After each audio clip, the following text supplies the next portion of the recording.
খুবই গুরুত্বপূর্ণ ডিসকাশন। বাংলাদেশের আজ লোকাল টাইম মানে আমাদের সময় 8:30টায় বাংলাদেশ ভার্সেস পাকিস্তান শাহিনস। বাংলাদেশ এ টিম বলতে পারেন, ইমার্জিং টিম বলতে পারেন, যেভাবে এটাকে আখ্যায়িত করেন না কেন, আকবর আলীর দল ভার্সেস পাকিস্তান শাহিনস মুখোমুখি হবে ইমার্জিং এশিয়া কাপ, অথবা যেটাকে রাইজিং স্টার্স এশিয়া কাপকে নামে সম্বোধন করা হচ্ছে, সেই টুর্নামেন্টের ফাইনালে। এবং এই ফাইনালে, মহা গুরুত্বপূর্ণ এই ফাইনালে, বাংলাদেশ দল তারা কনফিডেন্স ওয়াইজ এই মুহূর্তে এভারেস্টে রয়েছে। সবশেষ ম্যাচে বাংলাদেশ ভারতকে হারিয়েছে, বৈভব সূর্যবংশীর দলকে হারিয়েছে। সুপার ওভারে যে ম্যাচ করিয়েছিল, যেই ম্যাচের অনেকগুলো পার্ট নিয়ে অনেক বেশি ডিসকাশন ছিল, বিতর্ক ছিল, প্রশ্ন ছিল, সেই প্রশ্নগুলো খোঁজার চেষ্টা ছিল।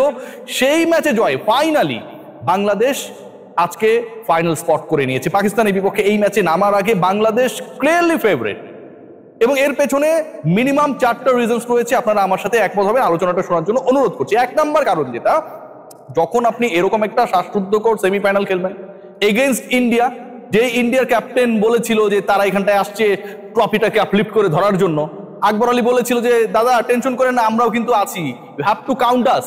এবং তারপর এমন ভাবে সেই কাউন্টিংটা করালো ইন্ডিয়াকে দিয়ে, বাংলাদেশি ক্যাপ্টেন, বাংলাদেশি টিম অর্ডারে যারা খেলেছে প্রত্যেকেই, পুরো বাংলাদেশের 18 কোটি মানুষ যেভাবে নেচেছে, গিয়েছে, সমালোচনা করেছে, উদযাপন করেছে, এবং সেই ফাইনালে বাংলাদেশ উঠেছে, সেটা ডেফিনেটলি একটা বিশাল কনফিডেন্স ক্রিয়েট করে, no doubt about it, number 1।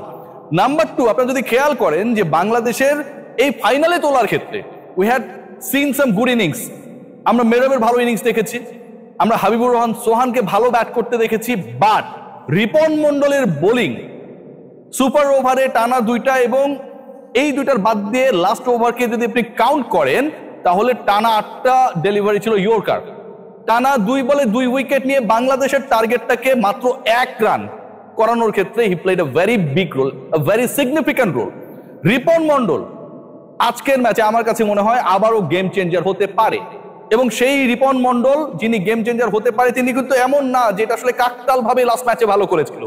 খেয়াল করে দেখুন, এখন পর্যন্ত উইকেটে হাইয়েস্ট উইকেট টেকার, পুরো টুর্নামেন্টে হাইয়েস্ট উইকেট টেকার কিন্তু বাংলাদেশি এই পেসার, 8 উইকেট নিয়ে টপে রয়েছেন। So whenever you are in the top, whenever you played a big role to ensure the victory of your team, এবং সেটা against India, against the most precious batting line up of the tournament, সেটা কিন্তু একটা বড় কনফিডেন্সের জায়গা create করে, particularly সেই বোলারের ক্ষেত্রে এবং ডেফিনেটলি পুরো টিমের ক্ষেত্রে। থার্ড যে পয়েন্ট, এই রিপন মন্ডলের পরে আমরা যদি র্যাঙ্ক দেখি, 7th হাইয়েস্ট উইকেট টেকার রয়েছেন বাঁহাতি অর্থোডক্স রাকিবুল। সো একদিকে আপনার পেস ডিপার্টমেন্ট লিক করেছে through out the tournament last 4 ম্যাচেসে, অপরদিকে আপনার স্পিন ডিপার্টমেন্টে যারা রয়েছে তারাও কিন্তু প্রপারলি ডেলিভার করেছেন। দ্যাটস ওয়াই আপনার টপ 10 এর মধ্যে 2 জন রয়েছেন। বাংলাদেশের স্কোর যদি আপনারা দেখেন, টোটাল স্কোর কার্ডটা যদি দেখার চেষ্টা করেন যে আসলে who are the decision maker, who are the actually played a big role for uplift Bangladesh performance, সেই জায়গায় হাবিবুর রহমান সোহানকে আপনাকে কাউন্ট করতে হবে। দেখেন, সূর্যবংশী অনেক রান করেছে, আইপিএল খেলে এসেছে, এবারও আইপিএল এ সূর্যবংশীকে নিয়ে অনেক আলোচনা হবে।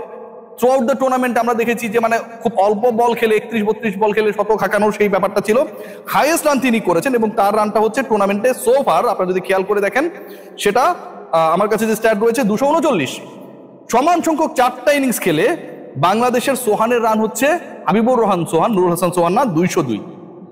সূর্যবংশী এবং সোহানের মধ্যে যে পার্থক্য খুব বেশি, 4 ম্যাচ শেষে সূর্যবংশী সোহানের থেকে রান বেশি করেছে 37 রান 4 ম্যাচ খেলার পরে বেশি করেছে। তার মানে আমাদের টপ অর্ডার, আমাদের ওপেনিং এ হাবিবুর রহমান সোহান একটা বিগ রোল, একটা ইনফ্লুয়েন্সিয়াল রোল প্লে করেছে, এবং লিডিং রান টেকার গেটারদের তালিকায় হাবিবুর রহমান সোহান এই মুহূর্তে রয়েছেন 3-এ।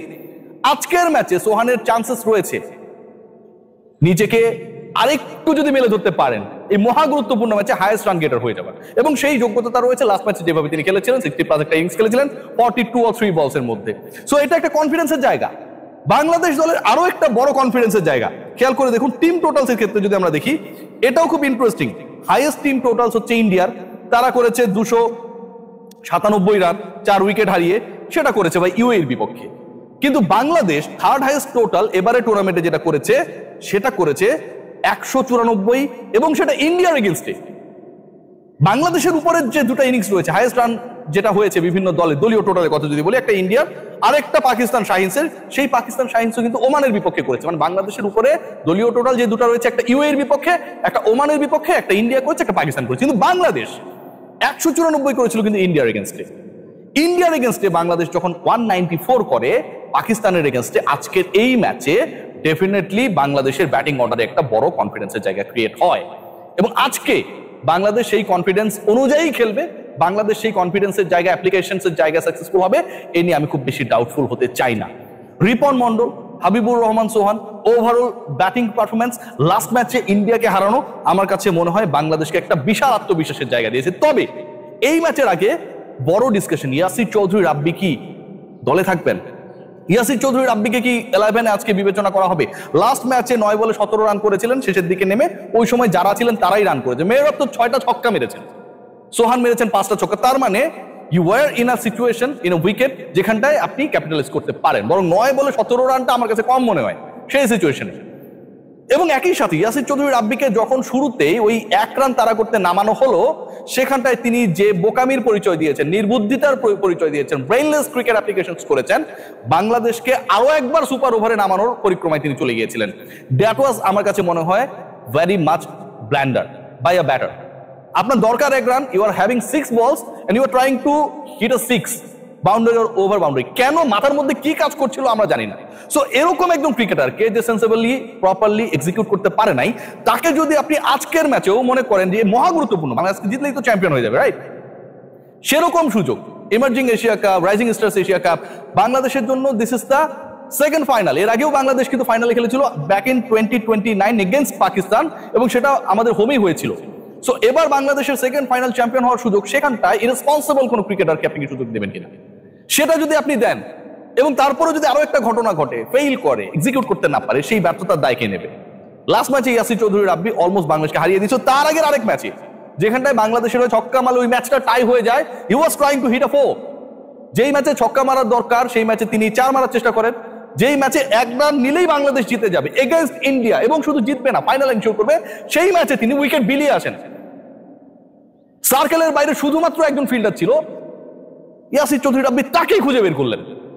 মানে what a hit, what a perfect hit, what a perfection, একদম তার হাতে গিয়ে বলটা পড়লো। সো এরকম ক্রিকেটারকে I don't need them, I don't need this kind of cricketer in the very much important final. আমি কোনোভাবেই চাই না, কে কি মনে করলো আমার কিছু আসে যায় না ভাই। আপনি যখন এরকম রেসপন্সিবিলিটি সেমিফাইনালসের মতো জায়গায় দেখাবেন, তখন এরকম ক্রিকেটারকে I don't need that them in the 11। প্রশ্ন রয়েছে অবশ্যই আরেকটা জায়গায়, এই প্রশ্নটাও করা উচিত এন্ড ভ্যালিড কোয়েশ্চেন্স। আপনারা সবাই জানেন যে জিসান আলম লাস্ট ম্যাচে কিন্তু তিনিও ব্ল্যান্ডার করেছিলেন, আকবর আলী ব্ল্যান্ডার করেছিলেন, আকবরের থ্রোটা মিস করেছেন।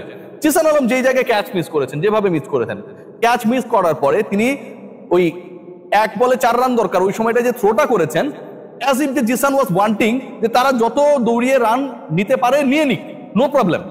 সো এই যে টেন্ডেন্সি, না আপনি বোলিং এন্ডে বল মেরেছেন ফিল্ডিং থেকে, না আপনি হচ্ছে উইকেট কিপারের কাছে মেরেছেন, আপনি আর একটা নোম্যান্স ল্যান্ডের মধ্যে বল পাঠিয়ে দিয়েছেন।